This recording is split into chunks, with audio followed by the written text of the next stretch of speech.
मंडी शहर में शनिवार को नर्सरी टीचर ट्रेनिंग की महिलाओं ने अपनी मांगों को लेकर शहर में रैली निकाली। ये रैली सर्किट हाउस मंडी से शुरू होकर स्कूल, बाजार, चौहाटा बाजार होते हुए डीसी ऑफिस तक निकाली गई। इसके बाद मुख्यमंत्री व शिक्षा मंत्री को ज्ञापन भेजा गया। भारतीय जनता मजदूर संघ प्रदेश महामंत्री वीर सिंह भारद्वाज ने बताया कि प्राइमरी स्कूलों में एनटीटी भर्ती की जा रही है, जिसकी नोटिफिकेशन 25 सितंबर 2024 को जारी की गई है। एनसीटीई के मान्यता प्राप्त संस्थानों से किए गए 2 वर्ष के डिप्लोमा को पात्र किया है, जबकि हिमाचल प्रदेश में 97% एनटीटी प्रशिक्षुओं के पास 1 वर्ष का डिप्लोमा है। सरकार इस पॉलिसी में संशोधन करके 1 वर्ष डिप्लोमा धारक महिलाओं को भी उचित स्थान दे।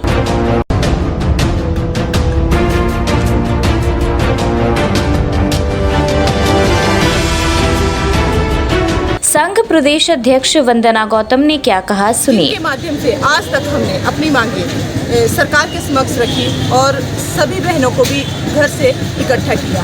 अगर मीडिया हमारे साथ सक्रिय नहीं हुआ होता तो शायद आज ये जो 2 वर्ष वालों की भी एनटीटी की भर्ती हो रही है ये भी नहीं होती।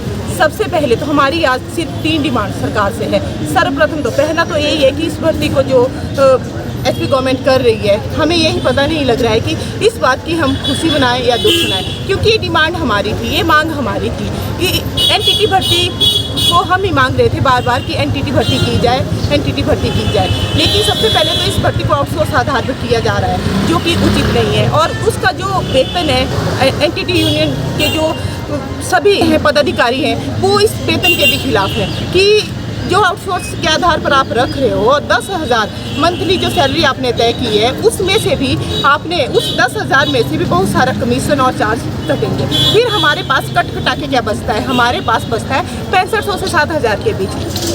6500 से 7,000 के बीच कौन सी महिला अपना घर चला सकती है? स्कूल तो ऐसे है नहीं कि हमारे घर में है, स्कूल तो घर से 1-2 किलोमीटर बाहर ही है, जाके तो हमारा आना भी है, जाना भी है, सारे खर्च होते हैं। सबसे पहले तो हम सरकार से ये अपील करते हैं कि इस भर्ती को जो है रेगुलर बेस पे किया जाए और एक सेटिस्फाइड जो मानदेय होता है वो तय किया जाए। दूसरी हमारी जो सबसे स्पेशल डिमांड है वो है 1 वर्ष की।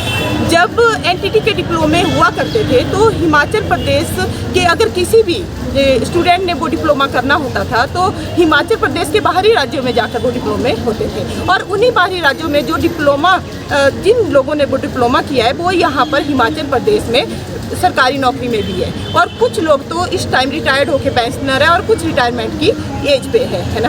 तो ये जो भर्ती थी ये 97 तक हुई है। 97 के बाद तो जिन लोगों ने एनटीटी का 1 वर्षीय डिप्लोमा किया है वो बेरोजगार बैठे हैं और सभी जो है रोजगार की आस लगाकर बैठे हैं कि कब हमें रोजगार मिलेगा और कब जो है सरकार जो है एनटीटी के लिए कोई प्रावधान करेगी। हम बार बार सरकार से अपील कर रहे हैं, लेकिन अब ये जो नोटिफिकेशन निकली इसमें जो है 2 वर्ष के डिप्लोमे को मंजूरी दे दी गई। 2 वर्ष का डिप्लोमा वो भी एनसीटी से मान्यता प्राप्त। आज तक हमने इतना कार्य किया, हमें नहीं लगता कि 2 वर्ष का डिप्लोमा धारक कोई एनसीटी इस मान्यता प्राप्त संस्थान से है, क्योंकि आज तक हमारे समक्ष कोई नहीं आया। अगर कोई होता तो आता। हाँ, ऐसे 2 वर्ष वाले बहुत सारे डिप्लोमा धारक है जो एनसीटी से मान्यता प्राप्त पात्र नहीं है, लेकिन हमें नहीं पता सरकार ने किसको देखकर जो है ये पॉलिसी बनाई है। तो मंडी से तरनदीप सिंह की रिपोर्ट। हिमाचल से जुड़ी हर बड़ी अपडेट के लिए बने रहिए EWN24 news, choice of Himachal के साथ।